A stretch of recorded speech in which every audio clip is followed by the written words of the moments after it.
We are live. Hello, everyone. I'm so excited to introduce you to my friend today. Let me read her bio because it's very impressive, and I want you to understand how lucky we are to have her attention and her time. Pushpa Larsen graduated from Bastyr University in 1999 with a Doctor of Oh, we have an echo. Okay, well, I'm just going to ignore the echo. Dr. Uh, Pushpa Larsen graduated from Bastyr University in 1999 with a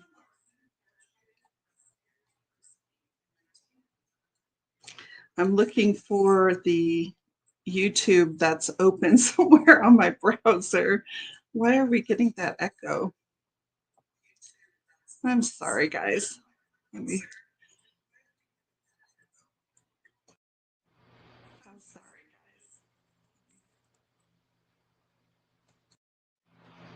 guys. Okay.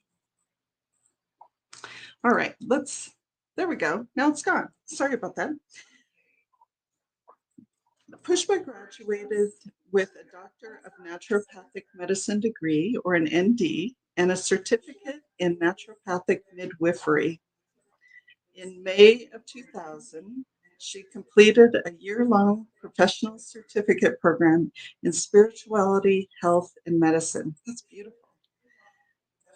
After being in private practice in Seattle for 10 years, she joined Meridian Valley Laboratory, where she has been a consulting physician in the area of bioidentical hormone replacement therapy and testing for the past 15 years.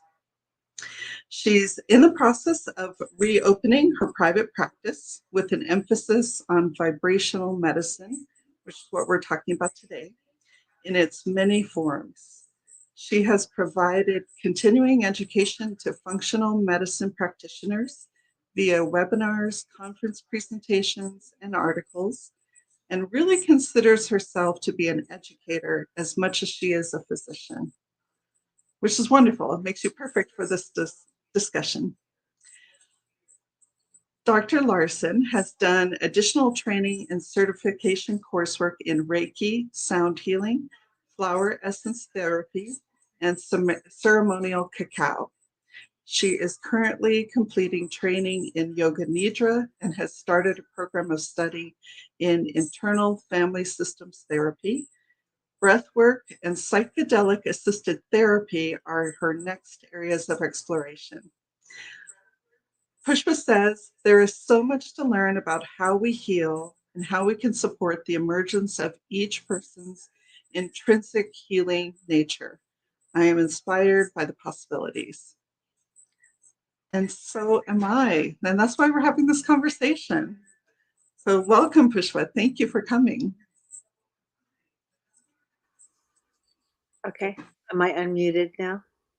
Yes. Okay, great. Thank you for inviting me. It's always such a treat to be with you, Daphne. Oh, thank you. From the time we met in our flower essence certification course, it's just been such a wonderful connection. Well, we have a few therapies in common. We both are Reiki practitioners. We're both flower essence practitioners, and we're both certified sound healers. Yes. And then you have layers and layers of expertise that I do not. And that's why I'm so excited to hear what you are thinking about when it comes to vibrational medicine. And our first question is, on behalf of our audience, how can we use vibrational medicine for our own healing needs? That's a great question, actually, because I think people tend to, I think for the most part, people don't know what vibrational medicine, what the scope of that includes, which is actually almost everything. um, but but we tend to think of vibrational healing. People tend to think of it mostly in terms of sound, but think of it as, you'd go to someone and they do some kind of therapy and it's vibrational. Maybe it's Reiki, and they're putting their hands near you or on you, um, or or it's sound. But that people tend to think of it as being something internal that people do to you for you. And I would say that those things only facilitate your internal healer, Yeah. which is, I think, where all healing comes from. Um, but vibration, when you think about vibration, everything is a vibration. Actually, when I was thinking about this morning, I was thinking, wow, really, all of our senses are there's vibrational medicine. I mean, certainly, um, sound, that's the obvious one, but scent. People do aromatherapy, and even if you're not doing a specific aromatherapy, uh, uh, uh, if you walk by when the lilacs are blooming, or if you walk into a room where somebody has a stargazer lily and it's perfuming the air, um, there, all of these are forms of vibration.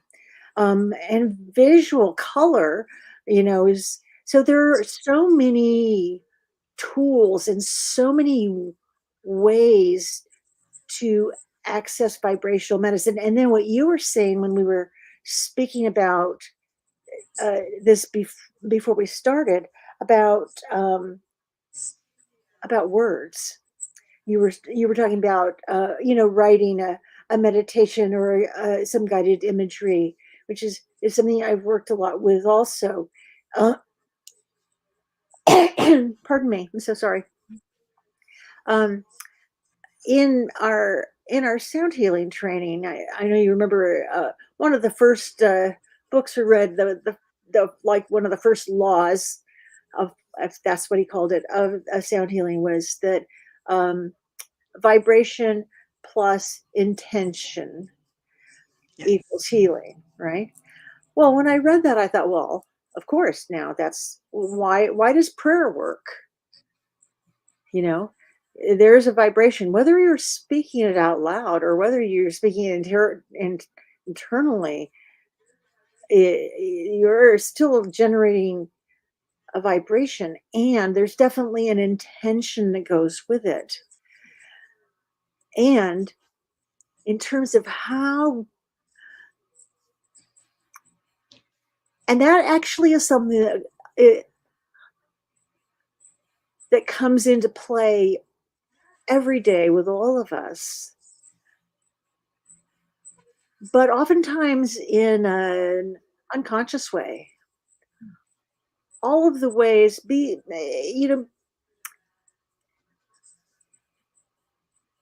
think of all the things that we say to ourselves on a daily basis,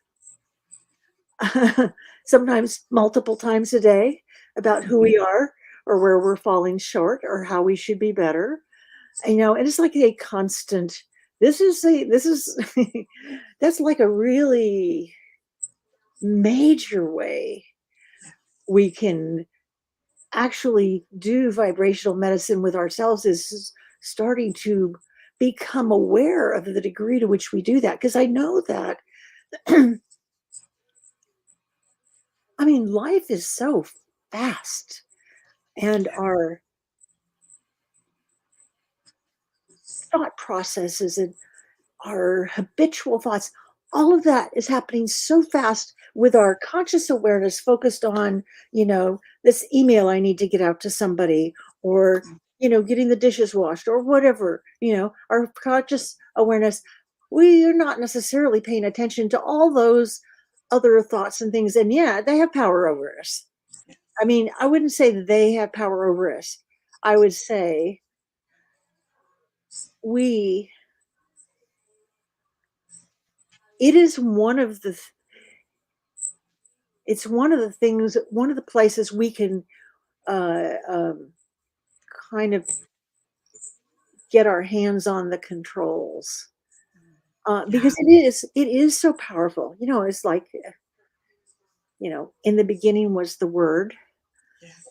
you know, and I was reading recently that so many cultures, in so many different cultures, the creation story starts is um, the creator, whoever it is in that particular story. I'm not ascribing to any particular belief here, but the the creator sings or speaks creation into being. You Yes. hear that kind of imagery through a lot of indigenous cultures, and I haven't done a lot of study in this, so when I was reading about it, it really struck me about how powerful our words are, and actually why it is so important that we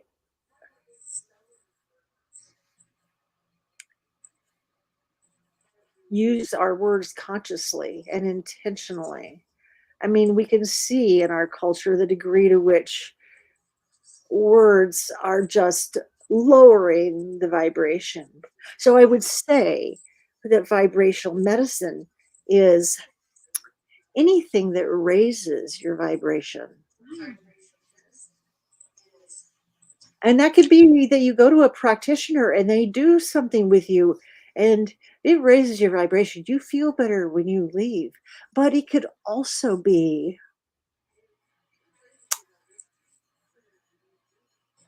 biting into that cold, sweet piece of watermelon that just like bursts in your mouth. And I feel better. It's just, um, you know, I also feel better when I eat chocolate, as long as I don't do too much of it, and then without with too much sugar. I mean, but I'm saying there's uh, vibrational medicine is available anywhere we look, and I think we don't realize how many tools we have all Yes. the time. Um, I remember sometime a few months back, I don't know what was going on. I had a bad day, or I'd had a number of things going on, and I was just feeling very discouraged. And I remember sitting in my living room and just sobbing and wondering how I was going to get through whatever it was. It wasn't really all that bad, I think now in retrospect. But at some point, I stopped. I went, "Oh, I have tools. Yes. Duh, I have tools." And I reached over and I grabbed one of these bracelets. And it was one that had to do with, the intention behind that bracelet. I got it from someone else, was calling in angels and spirit guides. Oh, I thought, oh, and there was another one actually. One that I wear a lot is a real first chakra, really grounding. So it's like, oh, I've got tools. Now some people might say, well, that's placebo effect. You just think it's helping you, so it's helping you. So one of my mentors when I was in naturopathic school, Dr. Carlo Calabrese, was the head of the research department at Bastyr. Um, and one of the things he told me was that in research, we try to minimize placebo effect. okay. In clinical practice, we want to maximize it because Yes. who cares whether or not it's placebo? What we care is it effective? Does it work? So we Yes. want to maximize it in clinical practice. So can I say these beads actually, is it in my mind? I don't know. Well, if it's in my mind, that's fine because that's where a lot of our healing comes from. Mhm. But there are so many little things that can be done, uh, you know, to raise your vibration, Yeah. you know.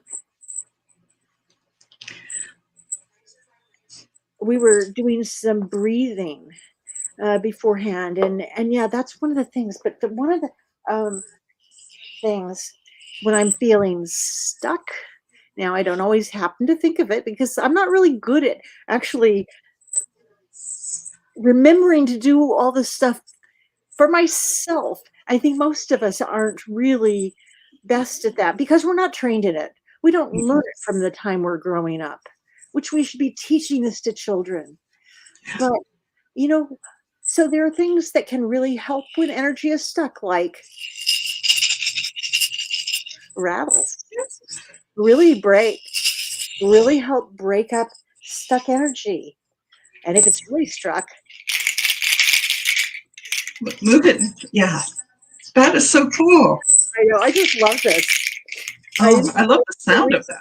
A recent acquisition. I saw it on Etsy and I went, oh, I really love that. So, um, so even choosing the colors you're going to Mhm. wear. For me, I use color a lot. I'm very visual, so I'm auditory, but I'm very visual. So I use colors a lot, and just having something beautiful in my space makes a difference. So there are lots of ways we can raise our energy, and I think in terms of sound healing, of course, our most available sound healing instrument is our own voices. You know, Yes. is it you know, if you if you if you do an Om, Om Shanti, you feel it. You can feel it vibrating down in your body, and you can use that. Or as I like to do, uh, driving in my car to work, and putting on music that is I find very inspiring and upbeat and energizing, and singing at the top of my lungs. You know, so there and I have done that and gotten into work and gotten out of my car and had people say, "Pushpa, what is, wow, well, you're so energized." It's like, "Yes, I am."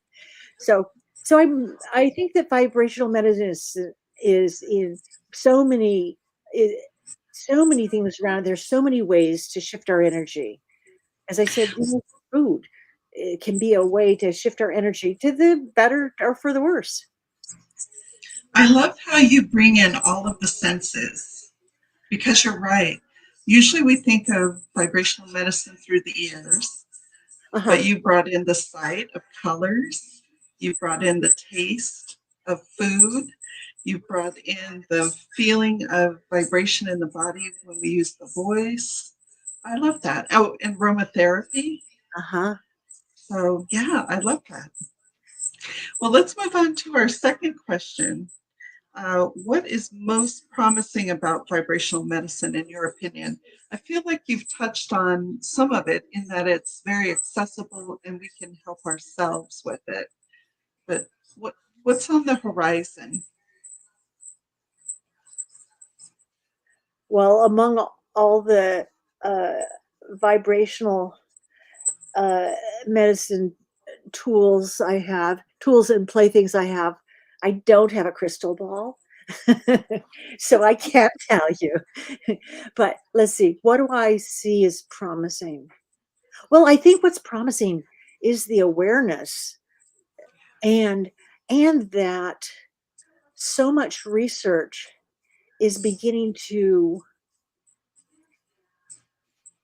verify the reality of it. Do you know? So when people because we grow up in a paradigm in which what is real is what you can touch or measure, touch or see or measure in some way, then it's real. Um, Although I don't think people, if they really thought that through, would say that, can you measure love? And yet, I think a lot of people who might otherwise say reality is what you can touch and measure would also agree that love is real, just as an Yes. example. So I love all the, especially a lot of the brain imaging stuff that is happening, um, where you can see the effects um, from different practices. Um, for people who practice different things, or you can see the effects when someone is experiencing some kind of a vibrational medicine therapy. So there start to be ways to measure it and show it to somebody. Look, see, it's there, it's real, and that I think is promising because it begins to shift the conversation about what is real and what is legitimate. Not eh, not shifted about what is, but shift our acceptance of things. And I mean, it's all a conversation. I mean, it's like it more vibrational medicine, more words, Um, it's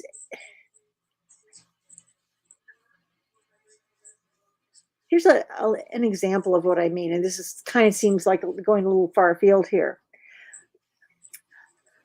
It's always struck me that when people are talking about the economy and how the economy is doing, and various experts and pundits say, well, now there's going to be a problem because of this, and I think, well, is this a self-fulfilling prophecy?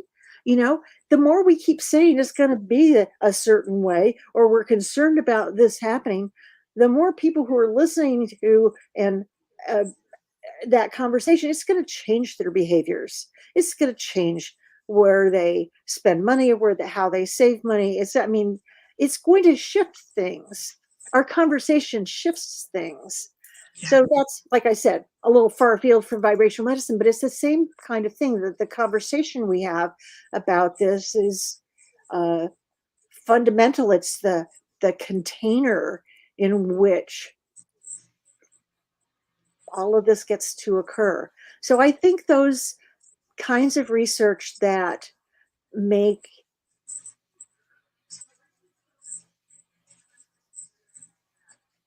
the make it more acceptable, or more not acceptable in the sense that it's unacceptable, but that validates, is guess what I'm saying, that validates these things. I think that's really important and exciting because and in one of the things I mentioned I'm interested in is the psychedelic assisted therapy, and uh, so there's more and more and more research about that now. But one of the things I was wondering about is like, okay, so I mean, people, that makes sense for people in terms of it's therapy. It has to do with your mind, and psychedelics are obviously something that affect the mind. But where else is it affecting things? And that came up because a colleague of mine, actually, Carlo, my mentor, his wife Lynn, who's also a naturopathic doctor, just got a grant to do the first ever study of psychedelics in women's health, and she's going to be doing a study at Oregon Health Sciences University, which is where she works, on psilocybin and pelvic pain. So that got me thinking about, well, where else? And I looked up, I use PubMed searches. Yeah, I have to keep me off of PubMed because I can spend days there.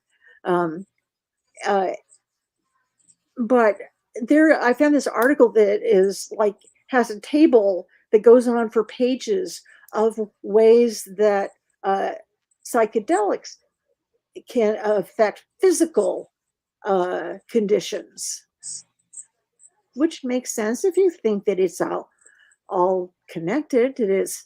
not a physical separate from a mind, but that it is a all one body, mind, spirit organism, which is what I've always felt. So I think a lot of the research going on with psychedelics is going to actually have the effect of opening up more interest in and willingness to research other modalities or other forms of vibrational medicine. I'm prompted to tell you a story about my own Reiki practice. Once I began to study plant spirit wisdom and plant flower essence therapies, I started noticing the energy of certain plants in my Reiki clients. And I've done some shamanic journeying with mushrooms, the mycelial network. I've never taken or ingested those medicines, but I have connected with them in meditation.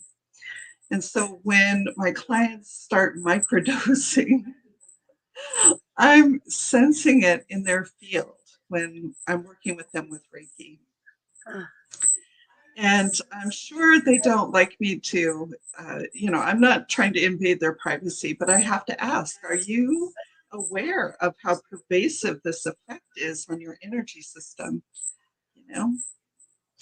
So I'm excited to hear more about how those therapies are affecting the whole person. Yeah. yeah. Oh, there's so much that is exciting. The Are you familiar with internal family systems therapy or parts therapy? Yes. Well, I really have only recently, I mean, I know that our flower essence mentor, Ruth, Mhm. talks about it sometimes, but I didn't really get it. I didn't really know much about it. And then just recently, started reading more about it because I felt like I need more of a that kind of a theoretical understanding or base. I just needed just something I felt like I needed to study more. And as they were talking about the different parts of um, you know, you have the people who the parts. They're the managers, or they call the firefighters, the ones that put out fires, and or the managers are the ones that protect the ones that have been wounded. Whatever. I mean, I'm not going to try to explain it because I'm just starting to take some coursework. But it occurred to me as I was reading this, I thought, I wonder if with flower essence therapy, if putting together a formula for someone, we can be looking at these parts in choosing specific essences for a formula. I just think it's very, very exciting. It all works together. I'm not sure that I answered your question. Yes, and more. Yeah, I think it's so fascinating what flower essence therapy can do and the Yes. levels, the depth to which that therapy goes for people. And one of the things that Ruth taught us about that parts work is when you meditate and you try to collect those parts of yourself Uh, and you honor them and ask them to tell you what they're doing for you and when they started that work, which I thought was brilliant because then you know how old you were when that protector part or fireman came along and uh-huh. what might have been happening in your life at that time. And I think in that is the key to resolving that lingering issue, and that behavior that's no longer serving us. So and to pair that with flower essence therapy, it's amazing. Yeah.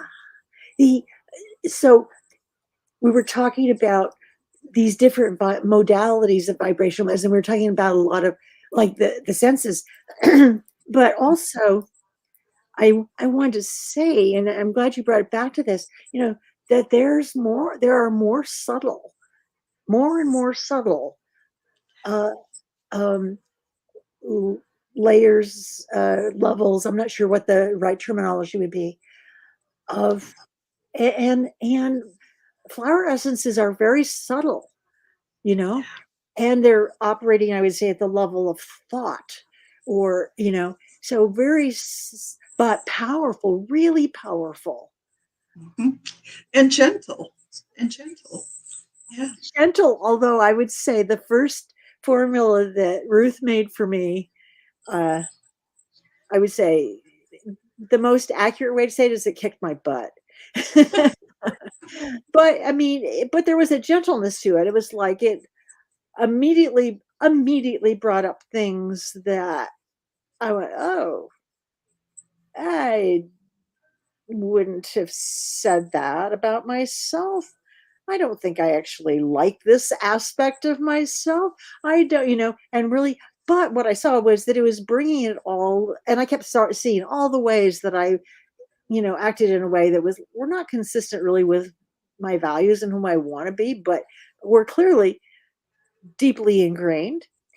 And I'm talking about things like judgments that I make and just, thoughts that come in that we all have.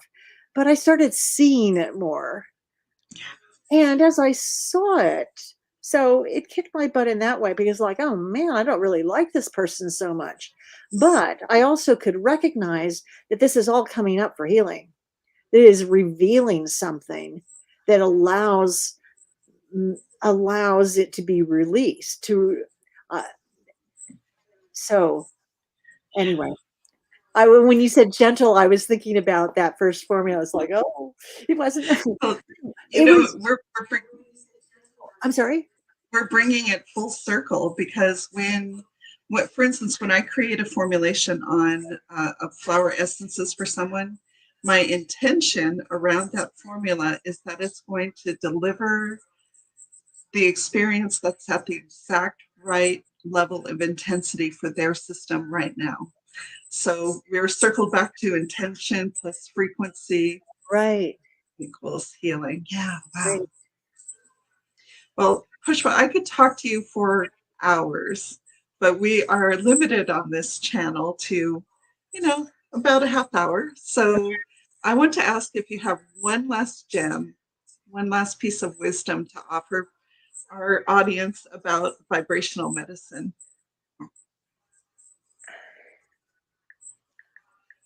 Trying to get something up.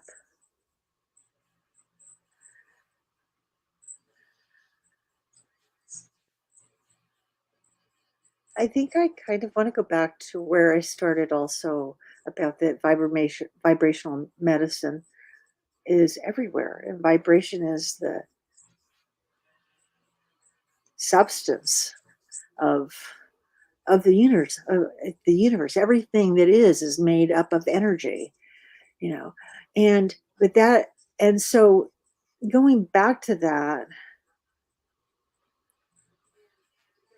I was reading a paper the other day on ketamine therapy, which is not something I'm particularly interested in myself, but I understand people have gotten wonderful results from it. But I loved this one statement in this paper because to me it was such an elegant statement of what, as naturopathic doctors, we call the vis medicatrix naturae, which means the healing power of nature. And I think sometimes when people hear the healing power of nature, they tend to think in terms of plants and things like that. But in this paper, they were saying, this is the quote from it: foundational to this approach is a belief that all living systems possess an intrinsic capacity to heal, repair, and blossom into full potential when adequate and appropriate conditions are provided. And that is, I guess, what I want to say, that each of us is our own healer. And sometimes That's so we beautiful. experience our own healing by Yeah. supporting others in their healing. I love that so much. It's so beautiful. Well, Dr. Larsen, Pushpa, it's a dream to interview you, and I invite you back on our channel anytime. So much fun. So much. Well, I want to thank everyone for watching. And if you have questions for Dr. Larsen, you can drop them into the chat. I'll pass them along. And make sure you have the information to reach her when she is opening her new practice. Thank you, everyone. See you next time. Thank you, Daphne. It was always such a pleasure to be with you. Thank And you. our conversations always, take me further out into into